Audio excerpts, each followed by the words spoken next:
Bonjour, ici Dorian Vallée de Plateforme Bien-être, bienvenue dans cette nouvelle vidéo. Ça fait à peu près 3 semaines que j'ai rien publié et ça va être le bilan de mon séjour exceptionnel, initiatique, fort en énergie aux USA que je vous partage ici. Donc il va y avoir quelques vidéos, quelques photos que je vais vous partager d'une façon générale, comment ça s'est passé, qu'est-ce que j'en ai retiré. Donc pour rappel, le but principal c'était d'aller me connecter physiquement aux cristaux Atlantes en Arkansas, qui est le premier centre cristallin sur Terre, sur Gaïa. Et donc je vous partage tout ça dans cette vidéo. Donc avant tout, eh bien, j'ai partagé ce voyage avec un ami que j'ai découvert en fait, que j'ai rencontré il y a 2 mois. Donc ça a été juste une aventure phénoménale avec lui qu'on a partagé. Et ça a commencé en fait, c'était vraiment en 3 phases. Donc l'idée c'est que on a participé à un stage là-bas sur l'ascension, les starseeds, les énergies cristallines. C'était une retraite sacrée. Je vais vous en reparler. Donc qui était en Arkansas, mais avant ça, on a commencé par aller visiter des lieux très forts énergétiquement et avec des vortex un peu partout en fait qui nous ont permis de libérer. Donc je crois que j'ai rarement autant baillé que pendant ce voyage. Parce qu'à chaque fois qu'on passait dans un vortex, bah forcément ça déménageait. Et quand on est dans cette ouverture, c'était vraiment phénoménal de voir comment on a été guidé. Donc pour vous faire, donc en fait je vais vous partager en même temps au montage des petites vidéos de là où on est passé. Donc on a commencé, on a atterri à San Francisco et on a commencé par aller dans les grands parcs. Donc en premier lieu au parc Yosemite et au parc Sequoia, des séquoias géants. Donc c'était déjà une rencontre avec la nature phénoménale, des cascades incroyables, une nature, une faune exceptionnelle. On a croisé un ours, on a croisé voilà, des animaux un peu particuliers sur le chemin. Beaucoup d'écureuils, on a croisé une marmotte, on a croisé un colibri, c'était juste exceptionnel de croiser ce colibri. J'ai essayé de le prendre en photo, ça n'a pas du tout marché, mais j'aurais dû le prendre en vidéo. Et ensuite, on est parti dans la Death Valley, la vallée de la mort. Et là, c'était, je crois, je pense que c'est l'endroit qui m'a le plus touché. Vraiment, c'était juste exceptionnel. Ces paysages à perte de vue, un coucher de soleil juste phénoménal, des parcours en voiture qui étaient juste mémorables en fait, incroyables. Après ça, on est parti dans les canyons. Donc, on a fait Zion Canyon, Bryce Canyon dans l'Utah. Et donc là, je vous montre en même temps une vidéo de Zion Canyon après 3 heures d'ascension. On est arrivé en haut de ce plateau qui était juste, voilà, divin en fait, divin. Bryce Canyon, c'était très différent, beaucoup plus terrestre, plus rouge, mais bon, exceptionnel aussi. Ensuite, on est redescendu du coup sur le Grand Canyon, évidemment. On aurait aimé y passer plus de temps, mais il y avait une destination autre qui appelait. Donc le Grand Canyon, c'est vraiment immense. Tous les canyons sont juste géniaux à faire. Le Grand Canyon, il a cette particularité d'être juste immense, colossal. Et donc on pourrait y passer plus d'une semaine sans problème. Et l'idée, ça serait même carrément d'aller en bas, tout en bas, et de faire une traversée si on voulait vraiment se gorger des énergies qui sont dans ce lieu juste phénoménal. On dit que le Grand Canyon, c'est le berceau de l'humanité. Et il y a vraiment des énergies dingues là-bas. Ensuite, on est donc descendu à Sedona, en passant par la route 66 notamment. Sedona, on a passé 3 jours à Sedona. Et là, Sedona, c'est un peu considéré comme la capitale spirituelle du monde, en fait. Alors, je ne sais pas s'ils le disent comme ça, mais en tout cas, aux US, c'est la ville number one du New Age et tout ça. Et il y a des vortex de dingue là-bas. Donc, en fait, on s'est retrouvés. C'est très aride, c'est dans l'Arizona. Et on s'est retrouvés vraiment. Voilà, je vous partage une vidéo en même temps sur ce sujet ça déménageait tellement, c'était tellement puissant, il y avait un équilibre masculin-féminin exceptionnel. Ce lieu est en résonance avec le lac Titicaca au Pérou. Et waouh quoi, waouh, waouh, waouh. Donc le lac Titicaca, c'est l'endroit le plus équilibré en termes de polarité sur Terre. Et voilà, il y avait cette résonance juste magnifique. Et on était guidés en fait chaque jour vers ces endroits très forts énergétiquement. Donc c'était super. Et voilà, donc après Sedona, on a pris l'avion pour aller en Arkansas. Et là, il y avait 7 jours de stage. Alors, Je voulais prendre le cristaux. En fait, j'ai oublié mon cristal, c'est pas grave. Donc là-bas, l'idée c'était d'aller creuser dans les mines prévues à cet effet et trouver des cristaux. Et en fait, j'ai trouvé déjà un énorme cristal dès les 5 premières minutes où j'étais là-bas. Et c'était juste dingue parce qu'il m'a appelé. Donc j'ai juste eu à me laisser guider. Et j'ai trouvé ce cristal magnifique. Et je vous le montrerai en photo. Il est très particulier parce que il est très endommagé en fait ce cristal. Donc il est assez gros mais il est endommagé.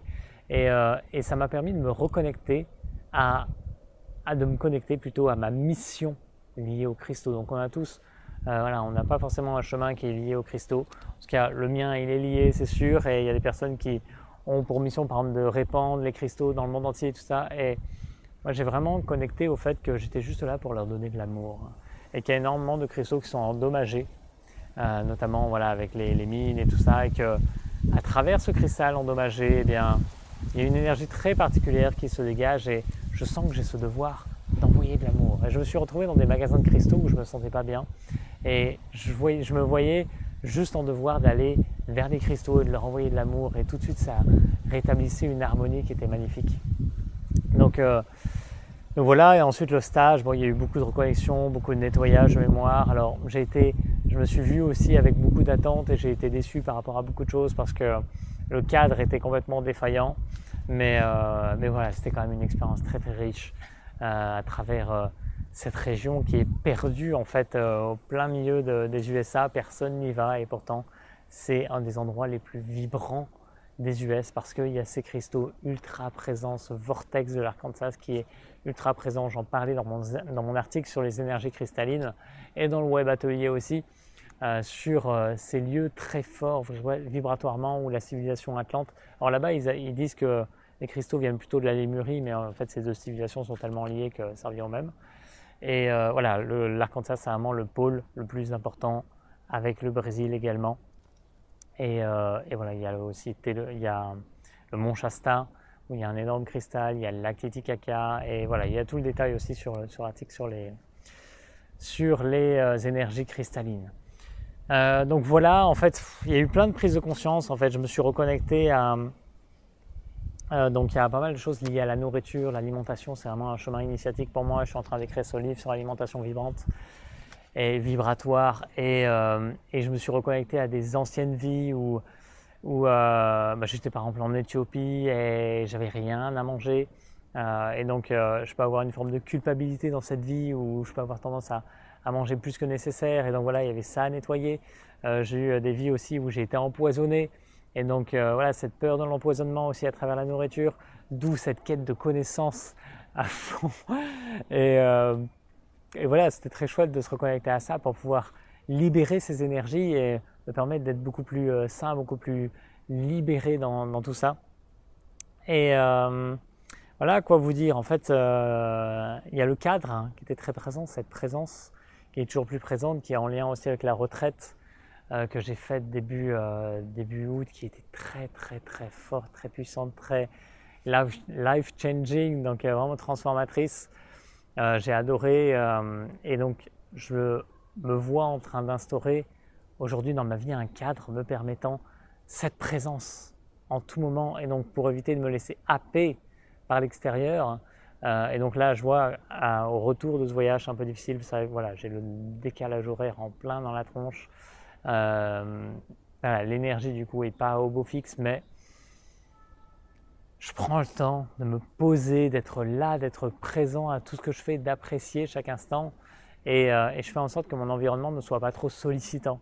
Et je vais partager d'autres informations sur ce cadre parce que je sais à quel point c'est magnifique avec Mathieu, donc mon ami de voyage. On a beaucoup échangé sur ce sujet et voilà, c'est juste capital en fait, c'est un sujet capital. Avoir un cadre, donc ce masculin présent et qui permet à cette énergie de vie de circuler librement et de nous permettre dans la présence, dans cette présence d'âme, dans cette présence divine pour éviter d'être happé par le quotidien et happé par l'ego.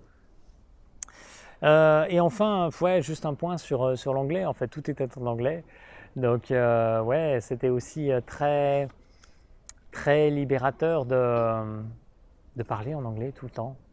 Voilà, dès le premier jour, on devait se présenter, donner nos intentions, ce genre de choses, donc parler au moins 3 minutes chacun.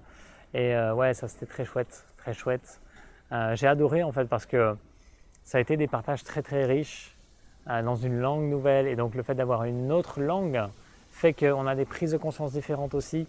Et ça aussi c'était très marquant. Mathieu par exemple me partageait l'idée du pardon qu'il avait du mal à intégrer en français, mais en anglais ça passait tout seul en fait. Et donc voilà, il y a des choses comme ça, des chemins qui se font différents. Et donc le fait d'être dans une langue différente fait toute la différence. Donc voilà, c'est tout ce que je veux vous partager. Voilà, ça fait déjà une longue vidéo. J'espère que ça vous inspire. En tout cas, je vous partage, j'ai essayé de vous partager pas mal de photos aussi du voyage à travers cette vidéo, sans non plus y passer des heures et des heures sur le montage. Mais j'espère que ça vous inspire. Je peux que vous recommander ce voyage aux USA parce que il y a vraiment des lieux très forts vibratoirement, mais en même temps, il y en a un peu partout sur la planète. Mais voilà, aux US, il y a vraiment des choses très particulières. On en a beaucoup en France aussi. Il y en a beaucoup en Amérique du Sud. On peut commencer aussi à aller par l'Égypte, qui est pas très loin. Et ouais, ça fait du bien. Ça fait vraiment du bien. Ça fait du bien. Je suis très heureux de ce voyage qui a été aussi ouais, éprouvant physiquement, mais waouh, que d'aventure en fait, juste phénoménal. Voilà, si vous voulez échanger avec moi à ce propos, n'hésitez pas à me contacter. Vous pouvez toujours participer au web atelier sur les énergies cristallines qui est juste phénoménal et qui vous permet d'entrer en lien avec ces énergies merveilleuses. Voilà, c'est tout pour aujourd'hui. Je vous souhaite de vivre une merveilleuse journée et je vous dis à très très bientôt. Salut.